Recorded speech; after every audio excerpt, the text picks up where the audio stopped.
उमापतिं सुरगुरुं वन्दे जगत्कारणं वन्दे पन्नगभूषणं मृगधरं वन्दे पशूनां पतिं वन्दे सूर्यशशाङ्कवहिनयनं वन्दे मुकुन्दप्रियं वन्दे भक्तजनाश्रयं च वरदं वन्दे शिवं शङ्करम् ॐ मृत्युञ्जयाय रुद्राय नीलकण्ठाय शम्भवे अमृतेशाय शर्वाय महादेवाय ते नमः।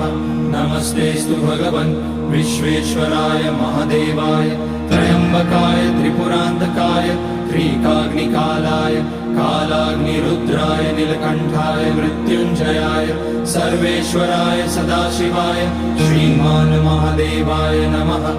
ॐ नमः शम्भवाय च मयोभवाय च नमः शङ्कराय च मयस्कराय च नमः शिवाय च शिव